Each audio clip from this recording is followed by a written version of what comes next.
Hello, COM111. Yeah, so today or in this session here, what we're going to do is we're going to look at the ever important email.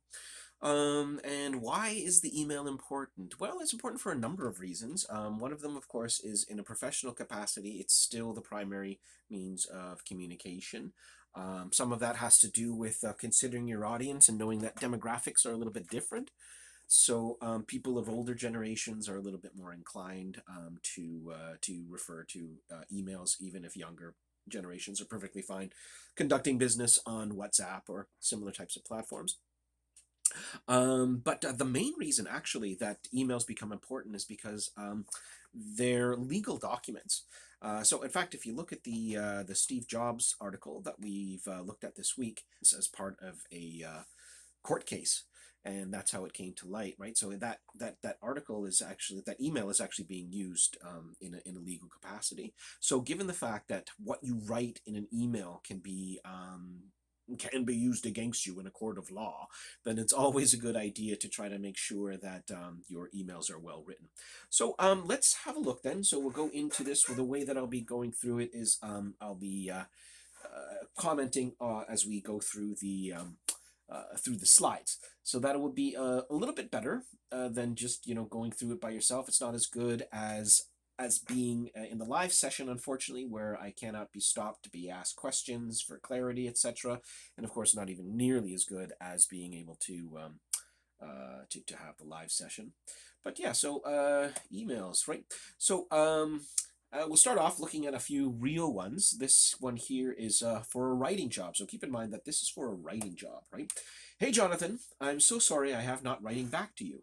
But if this position is still available, I would still like to do it. Thanks, Sandra.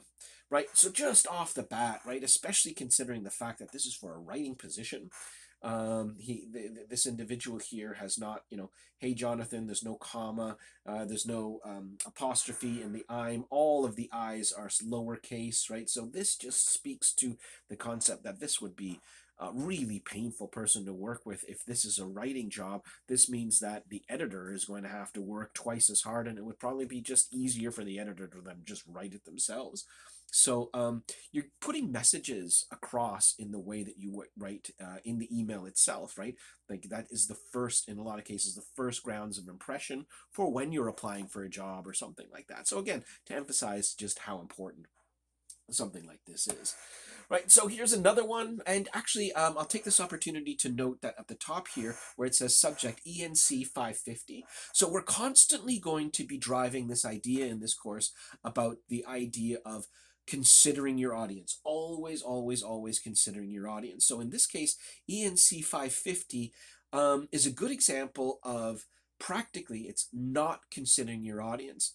It's important for the person that's writing that the course code be put down there, ENC 550, because that's distinct from any of the other courses that this person is writing. However, if you consider the way your professor operates, most professors are going to be teaching multiple sections of the same course. So ENC 550 doesn't really mean anything to them because there's no section number there.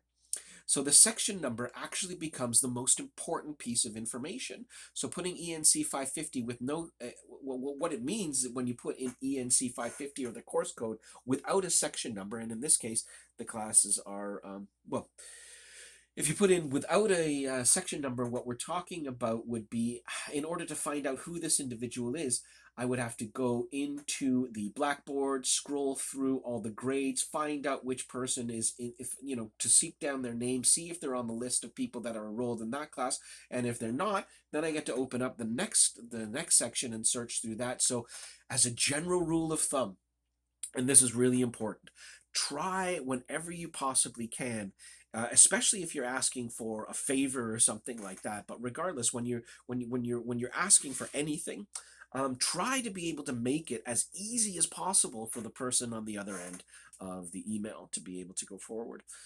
So in this case, yeah. But here we go. Hi, I missed the test today because I live in Brampton and I missed my bus. So by the time I reached here, I was really late. So is it possible that I can do my test again?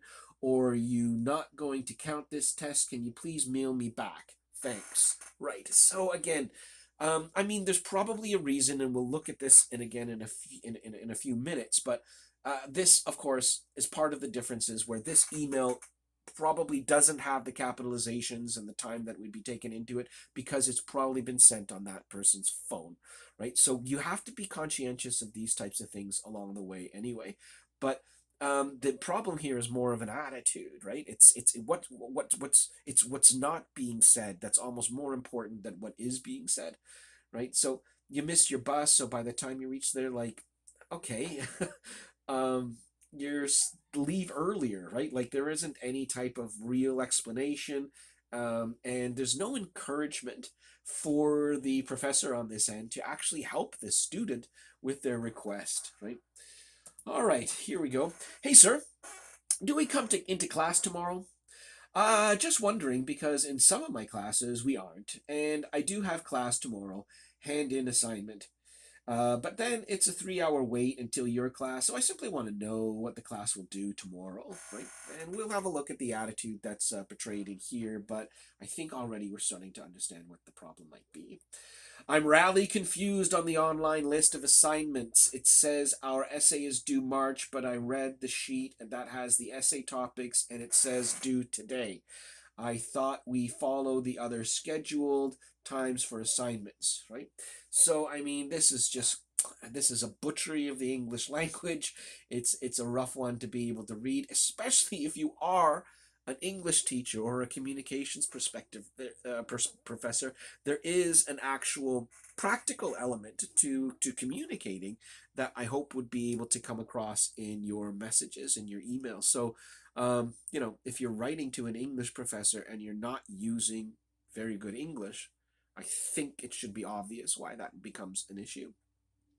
Now, keep in mind, right, if I'm going to comment on an individual email, I'm actually just doing my job. I'm not trying to be able to put anybody down or anything like that. You haven't offended me, but it's much better, of course, if I do this in a class where one of the outcomes is trying to be able to make sure that you write better emails. And so I'm not trying to be personal in this types of cases. It's better that you send me a poorly written email and I'll answer the email, but then I might have a teachable moment comment where it's like, please notice that you've done this in a professional capacity. It might not be taken very well or something like that, right? It's better that you do that with me than if it happens with a potential employer or a client in the future.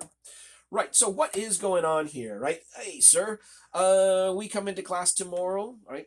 Just wondering because in some of the other classes we aren't, and I do have class tomorrow, handing assignment, right? So there's what the guy's saying is basically what I'm reading here is the student is telling me that if I could not come in tomorrow, it would be a heck of a lot more convenient for me. So hopefully we're not doing anything important in class and I can just skip it and stay home and not bother coming out. Or not stay home because they are saying, but do I want to wait around a whole 3 hours before your class comes in? So there's an attitude that's portrayed in here that isn't particularly scholastic. It's not the kind of thing that we expect from a student that's dedicated to the topic of or to their subject matter. So, saying and communicating are not quite the same. So, what do we mean here? Well, saying is verbal. So, when we're talking about verbal, it means that we're using words. And if this were like a survey course that I've taught in the past, I would spend a lot of time talking about the non-verbal components of even verbal messages. But communicating is everything. It's what's included in what you say, but it's also included in what you don't say. So non-verbal elements, like what's beyond the word, would be things like tone, would be things like formalities and what kinds of meanings do I have? Are we reading between the lines? A kind of attitude that's portrayed in there. So we try to be able to make sure that those things are appropriate. So what's the difference between an email sent from a desktop or a laptop versus this one? Well, if you're sitting down and you can type and you can get things done, and it's a lot more professional and easier to be able to format that makes it more professional. That's basically what it is. So we could see from the other ones where often the words aren't capitalized. And again, in the consideration of your audience, that might be fine when you're sending a message to your buddy, or even a member of your family, your mom or something like that. But if you're sending a message to a professor, or if you're sending your message to a potential employer or something like that, do take the time. Try to be able to sit down in front of a machine properly and type out the message that's necessary. And if you do have to use a phone, then try to be able to make sure that you're using proper capitalization and punctuation. Right, use a professional email address and display name. Okay, so what we mean by that is you might have an awesome name like, bunnylove 2000 at gmail.com or something like that. As much as that might be a nice indicator for your hobbies or how much you do love rabbits or something like that, it's not particularly professional. So let's try to be able to make sure we go with that. Save a copy to sent mail folder to create a record. So that often happens automatically. So normally we won't have to do that. But remember, this is the idea that these are legal documents, and so they should be, you should be able to retrieve them at a time in the future if it's necessary. Subject lines become really, really important, right? So what we're looking at is possibly with names and dates that we can apply. So as we go on over here, we'll see this is what we would call an abstraction ladder, except it's in reverse. But in any case, what we're looking at is we're going from the most general or the most abstract to the most specific. So in the beginning, we see staff meeting as a subject matter. That's okay, right? But it doesn't really give me very much information. Presentation, question mark, right? So that's okay because, well, now we know that there's a presentation. Next is read January 10th. And what about January 10th? And before I even open up the email, there's nothing there except the date, right? Present at staff meeting, that's a little bit closer, right? That gives us a little bit more idea of what is going to happen or what's being asked. Present at January 10th staff meeting, question mark. That now we're getting closer, but now as we see here, Jake, what's going on, right? Jake, can you present at January 10th staff meeting? And you know what? A well-written subject matter means that we don't even necessarily have to put a body into our email. This is a perfectly acceptable way to write emails. I've communicated with top level professionals at the banks and the CFOs and stuff like that. And yeah, if they can get away with it, just with simply putting down what's in the subject matter as a complete email, it's perfectly valid. People are perfectly fine with the way that that's done. And in fact, the absence of a subject matter, so that I have to click it in order to find out what's going on there, is not necessarily the best. Again, this is a question of you making it easy, as easy as possible for the person that you're writing to in order to be able to get the message there. Right. So next we're looking at greetings. So what kind of opening salutation should you be using? So we look here. Hello, Kim. That's particularly fine. It's a little bit informal. Dear Ms. Patel. So when we come up with that, already we're seeing a difference in formality. First one has a first name. Later it's dear, and then Ms. Patel is the stuff there.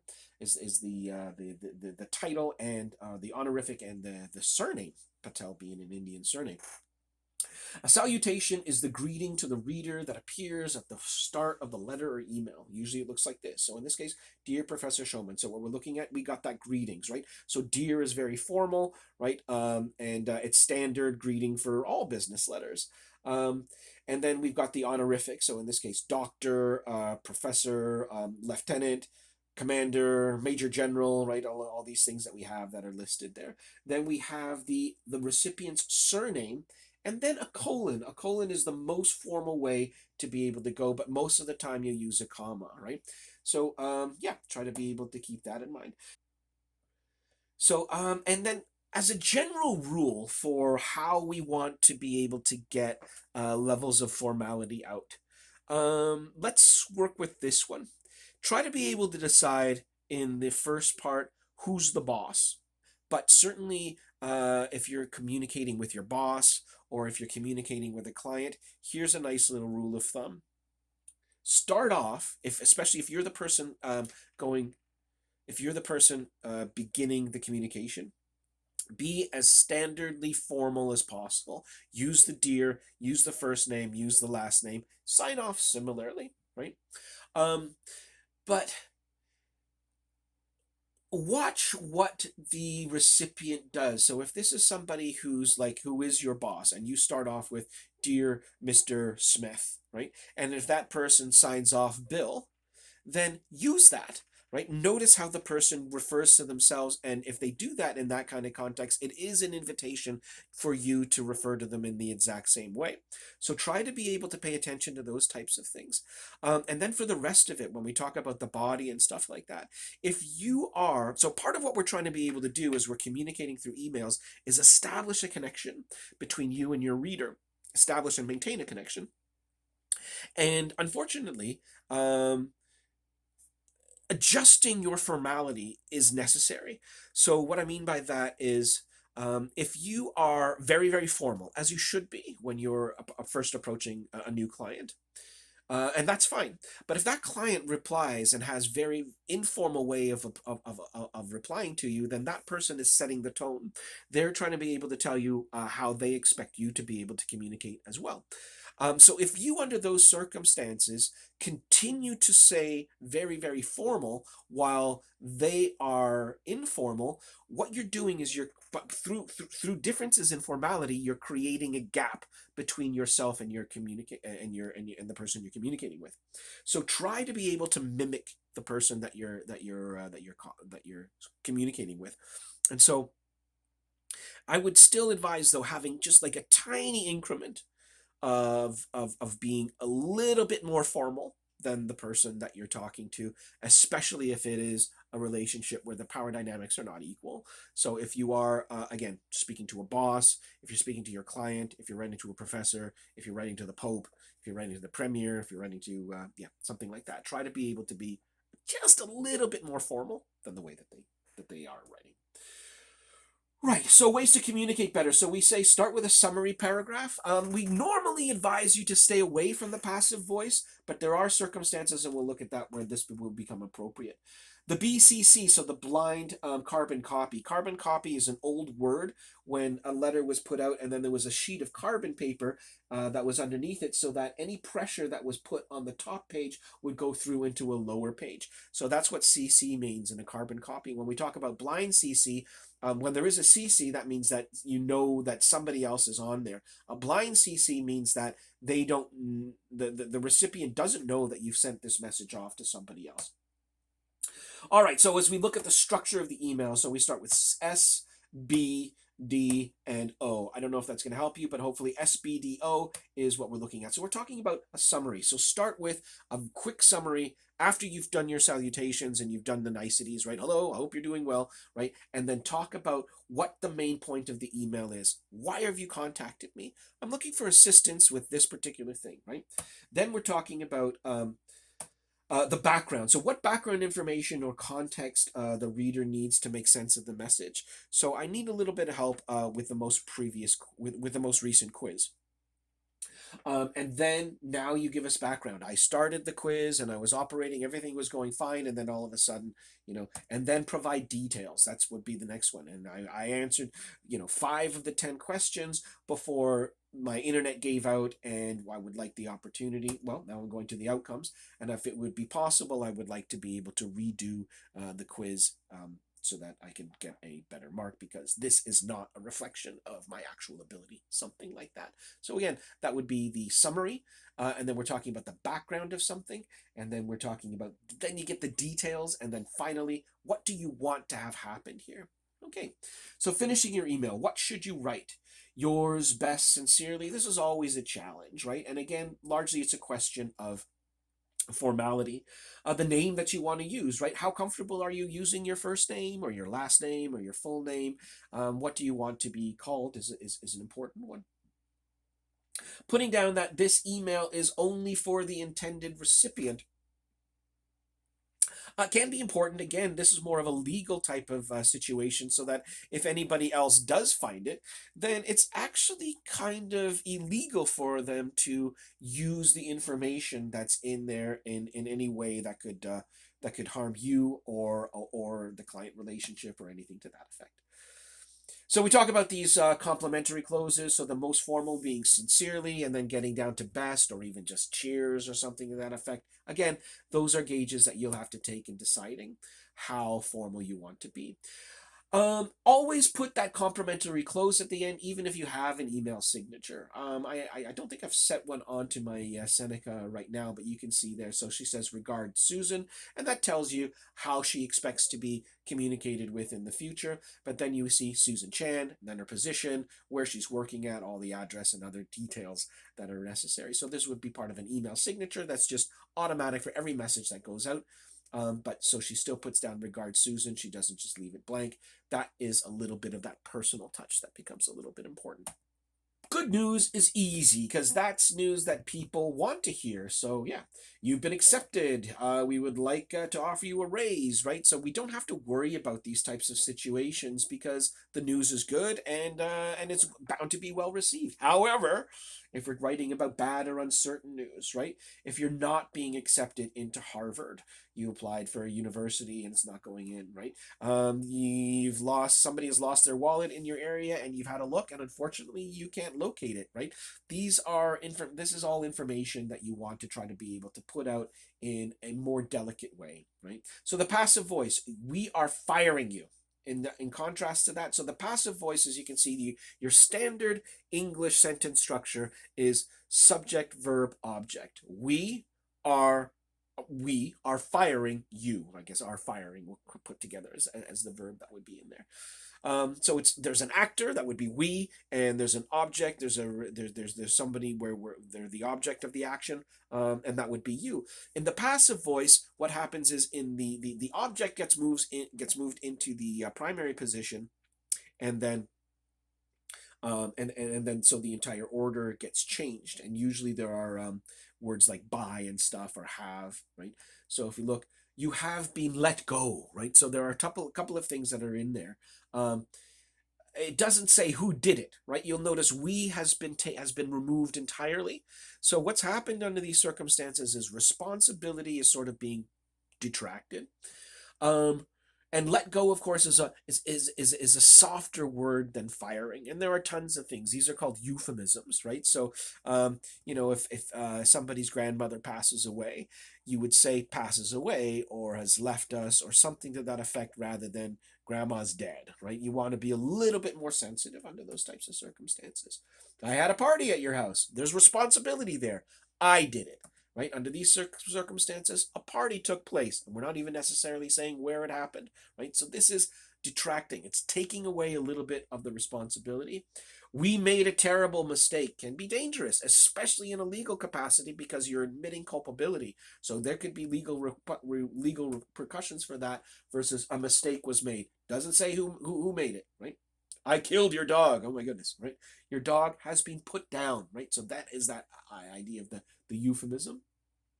What is the difference? We talked about that. So sometimes the passive voice can hide the mistake. It can hide the issue that's there, but still get the message across. Okay. Use "we." Again, that diffuses a little bit that's going on there, right? So if you're talking about "I," but if you have the capacity to be able to speak on behalf of a group or an organization or something like that, again, this is largely about diffusing responsibility. Most of the time, we're going to say you want to be able to accept responsibility for your actions. That's a person of character who's trustworthy. That's what we want to be able to do. But especially when things are hard hitting, we don't necessarily need that to be the case. So we go, "we had a party at your house," right? Is a little bit more responsible under those circumstances than the other one. "A party was had at your house" doesn't say who did it or anything like that. "Your car was crashed by me." So this is passive, right? But "we crashed your car." So there's a different way to be able to do this. So this is still diffusing it, right? "A decision to elope was made." We decided to elope. Right? So as we look over here, in terms of shirking responsibility, of getting away from blame, the passive voice is stronger than "we." And if you're accepting "I" under those circumstances, so this is just a little language thing. Right? So if you try it, if this would be a great chance right now, if we were in class, for me to be able to pose these questions to you and we would be able to get a response. But since that's not the option, I will do it for you, right? So my best friend put alcohol in the punch. Alcohol was put in the punch, and you don't even necessarily say "by my best friend," but if you wanted to, you could do that. I ran over your cat. Your cat was run over by me, possibly. I threw up on your prom dress. Your prom dress has been vomited upon. The house guests trashed the kid's bedroom. The kid's bedroom has been trashed. Okay, so there you go. All right, so here are some tips as we wrap this up. So try to be able to keep your messages short. It shouldn't be more than 3 screens longer. Um, if you do need to put in quite a bit of detail, and that's not uncommon, um, try to put it down as an attachment for a Word document or something like that that you can put in, and that can be as long as it needs to be. But emails should be relatively short. Just that thing that we're talking about: a summary, a little bit of background, some of the details, and even if the details say, "For more details, please check out the attachment," and then the outcome would be something to the effect of like, now that you have the attachment, please, I hope you'll find it to be, I hope you find it in yourself to be helpful or whatever, right? Resist humor and sarcasm. It can be dangerous for a number of reasons, but the main reason is something called Poe's law. Poe's law. It's something called Poe's law, but basically what that means is that sarcasm doesn't come across in emails, right? So you could write something that is outrageous. From your perspective, it's so outrageous that you have to be kidding, and the person who's receiving it doesn't necessarily understand that you're kidding. They take it seriously and it becomes a disaster. So, especially if you're communicating with in a professional capacity, do avoid using humor and sarcasm. Don't try to use all caps, right? It looks like you're shouting. Sometimes for emphasis, we can do that, but do try to avoid it, right? Right, here's a good one. How to find manuscript typos. 1, click submit. So that is a joke. Um, and yeah, basically what that means is you've proofread, you've looked at it, and it's like, okay, looks good. And then you click it and you send it off, and it's like, oh my God. And then you start to see the messages, the elements of the message that where you've made these like silly mistakes, these small mistakes, and maybe there are tons of them, and it's like, oh man, I've compromised my professionalism so much. Well, under those circumstances, there are a few pieces of information that I could share with you that will hopefully help, right? So edit your text for readability, proofread for typos or unwanted autocorrections, right? So try to be able to go, those emails that we saw before that didn't have any capitals or small i's and these types of things, or the punctuation was off and there wasn't anything that was particularly professional about the image. Try to be able to avoid that. Have a look and see that that is not a thing that you're going to do. Double check before you hit send. Now, here's a bit of advice as well. It's a good idea that the last thing that you type in order to avoid making a mistake like this, to be able to send something out, is the recipient's email address in 2. Very commonly, it's like, okay, I'm going to write this email, and on the very top line, I write the address of the person that I'm writing to. What that means is that it makes it open so that you could, even at the bottom, you want to click something else and you accidentally click send, and then the person goes out and it becomes a disaster along the way. There are ways to avoid them. So the CC, the carbon copy, typically is you're in trouble. It can have that implication, right? So I'm sharing this with you and I'm letting other people know that this is the situation, right? They are not obliged as the CC people to respond to the message, but it is, the reason why it's there is to let you know that there are multiple people that are involved. Now, of course, it's not always trouble, right? Sometimes it's just keeping people in the loop. Very commonly, there are procedural things that where I have to be able to act on behalf of a student in dealing with the administration. So I would often CC the student to be able to let the student know what is happening. So the butt covering copy, that's not what BCC means, of course, but when you BCC your boss, what you're doing is you're covering your own butt. It's like, I sent the email, I sent you a BCC, this is the 3rd time that I'm contacting and they haven't gotten back to me, so I'm letting you know that this is what's going on, because this isn't really my responsibility and I don't want to get in trouble for it, right? A privacy copy. If you're sending it out to a large group of people, then we try to make sure that it is appropriate, that the person receiving it is the case. So what I mean by that is sending out reply alls rather than a reply is a common problem. Sometimes in certain email software, reply all is the standard. So you have to go and delete and turn that off. Okay. So you go in, change the details, and then from reply to reply all. It's happened a few cases here, this case with the NHS, 840,000 people got the same email. And then, of course, as they're responding saying, I shouldn't have got this email, that makes everything else even more crazy. So we've got other people responding that should never have been there. And then finally, as we have here, reply, change it to from reply all to make sure that that you're replying to a singular person. And that gets us to the end of the session. I see that we're about half an hour. So, yeah, I hope that was informative and helpful. And I'll be putting, and yeah, we'll be having live sessions as soon as we're able to. And